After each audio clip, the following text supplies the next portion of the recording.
श्री गणेशाय नमः। ओम श्री साईनाथाय नमः। बाबा करें आपकी सभी सद मनोकामना पूर्ण। बाबा के संदेश को सुनने से पहले श्रद्धा सबूरी आवश्यक है। सदगुरु श्री साईं प्रभु बाबा का संदेश है, परिश्रम का मूल्य चुकाए बिना किसी से कार्य नहीं कराना चाहिए।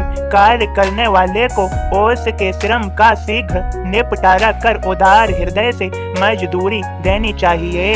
सदा याद रखो, भूलो ना, जो तुम्हारे लिए परिश्रम कर रहा है आज मैंने उसे परिश्रम करने वाले की श्रेणी में रखा है और तुम्हें उससे कार्य करवाने की श्रेणी में। उसके प्रति उदार हृदय रखो और उसके श्रम का शीघ्र निपटारा कर दो।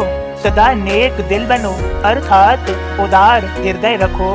मेरे बच्चों, मनुष्य इन प्रकार से अमीर होता है, विद्या से, बुद्धि से, विवेक से, करुणा से, कृपा से, सद्विचारों से, अच्छे आचरण से। मेरे बच्चों, अमीर बनने के लिए विद्या को ग्रहण करना अति आवश्यक है। जो विद्या ग्रहण करते हैं वे सदा अमीर ही रहते हैं। जिनके पास ज्ञान है वे सदा के लिए अमीर हैं। सदा याद रखो, मेरी बात समझो, जिसको जो ज्ञान होगा उसी के अनुसार वह अपने कार्य करेगा। यह बात समझो, तुम स्वयं समझ सकते हो, मुझे समझाने की क्या आवश्यकता। मेरे बच्चों, व्यक्ति की इच्छाएं कभी समाप्त नहीं होती, किंतु स्वयं पे संयम बनाए रखना चाहिए। किसी भी सद कार्य को पूरा करने के लिए सद्विचार और सद्मार्ग से पूरा करो, तुम्हें सफलता मिलेगी और जीवन में परमानंद भी प्राप्त होगा। ज्यादातर लोग शॉर्टकट अर्थात छोटा या बीच का रास्ता अपनाते हैं, चाहे वह गलत रास्ता क्यों न हो। मंजिल तक पहुंचने के लिए गलत रास्ता चुन ही लेते हैं, फिर वह गिरते हैं, पछताते हैं, ईश्वर को याद करते हैं, फिर ईश्वर कहते हैं समझ लो, तुम्हारे पास तुम्हारा मन है, तुम अपने मन से अपना मार्ग, अपना कार्य चुन सकते हो, उसके अनुसार ही तुम्हें फल मिलता है। तुम्हारे प्रारब्ध के पुण्य कर्म तुम्हारी रक्षा करते हैं। जो सदा पुण्य कर्म करते हैं, सदा ईमानदार हैं, सत्य के मार्ग पर चलते हैं, श्रद्धा सबूरी सदैव उनके पास है, सदा उनकी रक्षा होती है। मेरे सभी बच्चों, मैं सदा कहता हूँ, नेक दिल बनो अर्थात उदार हृदय के मालिक बनो। सदा ईमानदार रहो, सत्य पर चलने वाले रहो, सद्विचारों को मन में उत्पन्न करने वाले रहो। जीवन में सकारात्मकता सदैव बनी रहेगी। सदैव अच्छा सोचो, अच्छा करो, किसी को दुख मत दो, दे सकते हो तो खुशी दो। किसी बेसहारे की यदि सहायता कर सकते हो तो अवश्य करो। जीवन में सेवक बने रहोगे, मैं सदा तुम्हारी मदद करता रहूंगा। मेरे बच्चों, मैं भी सेवक ही हूँ। ये प्रकृति मेरे अनुसार कार्य कर रही है, मैं इस प्रकृति में कार्य कर रहा हूँ, सभी के भोजन की उचित व्यवस्था कर रहा हूँ। सदा याद रखो, कुछ भूखे रह जाते हैं, वह अपने प्रारब्ध कर्मों के कारण। सदा याद रखो, कभी किसी दूसरे के लिए मिला हुआ कुछ भी स्वयं ग्रहण मत करो, क्योंकि मैं हरेक की उचित व्यवस्था करता हूँ। जो दूसरों का स्वयं ग्रहण कर लेते हैं, मैं उनकी व्यवस्था करना बंद कर देता हूँ, क्योंकि उन्हें तो दूसरों का ग्रहण करने का शौक है। वे अपने शौक को पूरा करें। मैंने यहाँ सभी को मन दिया है, वह अपने मन के अनुसार सोच समझ सकता है। उसे सोचने समझने की शक्ति भी मैंने ही उसे दी है। जो अपने सोचने समझने की शक्ति का दुरुपयोग करते हैं, दूसरों को पीड़ा पहुंचाते हैं, मैं फिर उन्हें वह शक्ति प्रदान करना बंद कर देता हूँ। सदा याद रखो, जो भी मैंने तुम्हें दिया है उसका दुरुपयोग न करते हुए उसका सदुपयोग कर लो। यह शरीर मैंने तुम्हें दिया है, यह सदा के लिए नहीं दिया, इसका भी कार्यकाल निश्चित है, इसका भी क्षय होना निश्चित है। मेरी बात को समझो, घबराओ मत। मैं जानता हूँ कुछ बच्चों के मन में उथल पुथल मच जाती है, वे घबरा ही जाते हैं। क्या डरना, जब तुम मेरे संदेश को सुन रहे हो, मेरे भक्त हो, मेरे संदेश को समझो, मेरी आज्ञाओं का पालन करो। और सदा याद रखो, मैं तुमसे श्रद्धा सबूरी के अलावा कुछ नहीं चाहता। क्या तुम मुझे श्रद्धा और सबूरी दे सकते हो? यदि दे सकते हो तो तुम मेरे प्रिय भक्त बन जाओगे।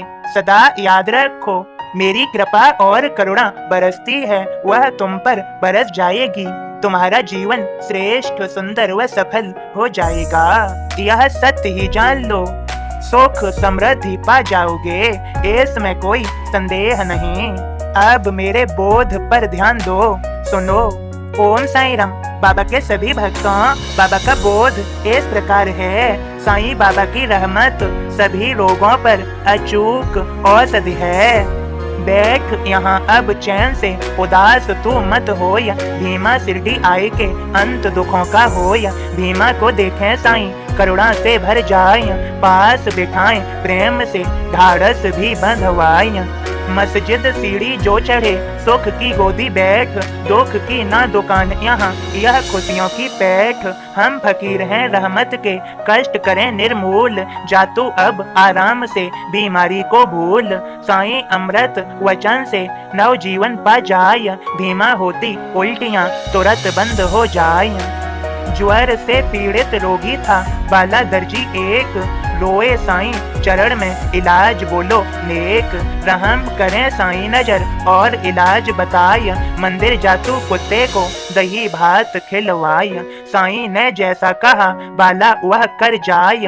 भोग लगाकर कुत्ते को ज्वर से मुक्ति पाय। राम बाण है औषधि, साईं रहम कहाय। जिसको भी मिल जाए वह तुरंत निरोगी पाय। ओम साईं राम। बाबा के सभी भक्तों, सभी रोगों से, सभी कष्टों से, दुखों से, तकलीफों से मुक्त कराते हैं श्री साईं। उनकी रहम नजर पड़ते ही सभी कष्ट दूर हो जाते हैं। जो भी श्री साईं के 11 वचन सुनकर उनका पालन करते हैं, श्री साईं की रहम नजर होते ही वह अपने दुखों से, तकलीफों से, आदि सभी पीड़ाओं से मुक्ति पा जाते हैं। बाबा बड़े दयालु हैं, रहम नजर करने वाले हैं, सभी की करुण पुकार सुनने वाले हैं। वे देर नहीं करते, वे शीघ्र प्रकट हो जाते हैं। बाबा के सभी भक्तों, आप समझो, यदि आप श्री साईं को याद करेंगे, आपकी वे करुण पुकार सुनते ही या तो आपके सामने प्रकट होंगे या अन्य किसी रूप में अपने आप को जता देंगे। यह भक्त की श्रद्धा पर, करुण पुकार पर आधारित है। भक्त कितना श्री साईं को प्रेम करते हैं। श्री साईं तो इतने दया निधान हैं, वे सदा के लिए अपने भक्तों के साथ ही रहने लग जाते हैं। बाबा के सभी भक्तों, मैं आप सभी को याद दिलाना चाहता हूँ। याद कीजिए, जैसे शिरडी में श्री साईं उपस्थित हुए और जब तक देह धारण करके उपस्थित रहे, फिर भक्तों की आस जगी। भक्तों ने पुकारा। मुंबई के बंदरगाह पर इटली से मूर्ति निर्माण के लिए पत्थर उपस्थित कराया, जिससे मूर्तिकार को स्वयं दर्शन दे के मूर्ति का निर्माण कराया और फिर से मूर्ति के रूप में शिरडी में उपस्थित हो गए, ताकि भक्त उनकी मूर्ति के दर्शन पा सकें। और बाबा के सभी भक्त, याद करो, भूलो मत। और इसी प्रकार पहली बार आप भक्तों के जीवन में श्री साईं मूर्ति या फोटो के रूप में स्वयं उपस्थित हुए होंगे। यह सत्य ही जान लें, वे स्वयं आ करके आपके साथ रहने लग गए हैं। वे सदा आपकी रक्षा कर रहे हैं, वे सदा आपको देखते हैं। और आप भला अपने कार्यों में इतने बिजी हो जाते हो कि आपको बाबा का ध्यान ही नहीं रहता।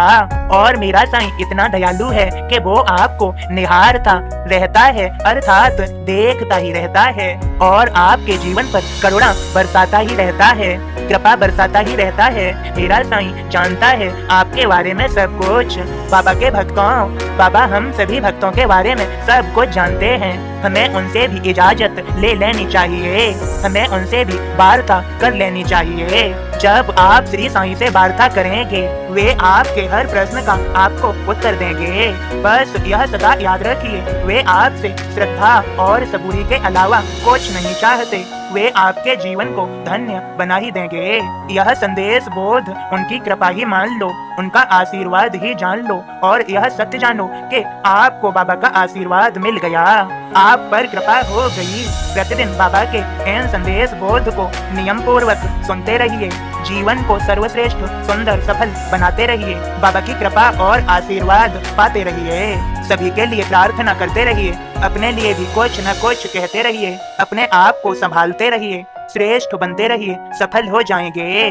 बाबा के सभी भक्तों, बस संदेश इतना ही। आप सभी को ओम साईं राम, जय साईं राम।